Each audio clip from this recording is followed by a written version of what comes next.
Growing up, he had a very close female friend. They both thought that one day they would end up together, but the timing was never right. Life happened, and they went their separate ways, but he'd always visit her when he went back to his hometown. 10 years ago, he had a trip back home planned.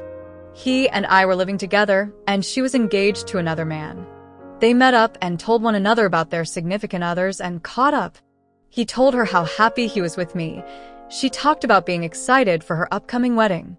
He said she seemed like something was on her mind, but he didn't ask and she didn't tell. A few weeks after he'd come back home, he got a message from one of her family members saying that she had killed herself. I've never seen someone in so much emotional pain. He was absolutely heartbroken. He went back for the funeral. When he came home, everything felt different. He was drinking heavily and fell into a deep depression. He stopped talking about anything other than surface level, "How was your day?" stuff. I told him if he wanted to talk about her or share stories from when they were growing up, I would love to listen. He didn't, and still doesn't, want to share much. Eventually, he sought out a grief counselor, and that helped, but a part of him will never be whole again. For years ago, I unintentionally overheard a conversation he had with a friend. They were talking about what they would do if they had a loved one who had passed away back in their lives. He didn't even have to think about his answer. He said he would tell her how much he loves her, wants to marry her, have kids with her, and grow old together.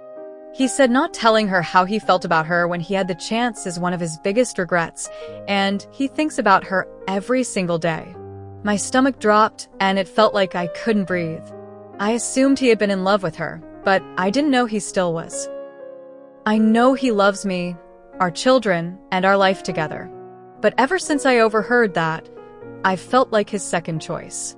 If either of them had the courage to actually confess their feelings to one another, he and I wouldn't have met, our children wouldn't exist, and our lives would look completely different.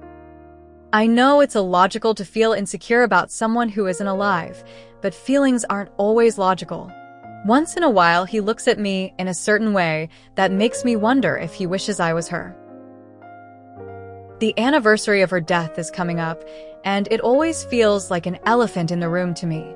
Neither of us acknowledge it out loud or to one another, but we're both thinking about it. I have questions I want to ask, but don't know how to. Even if I did, I couldn't do it because it would be cruel and lead to hurt feelings for both of us. Ultimately, the answers to any questions don't matter, because she's gone.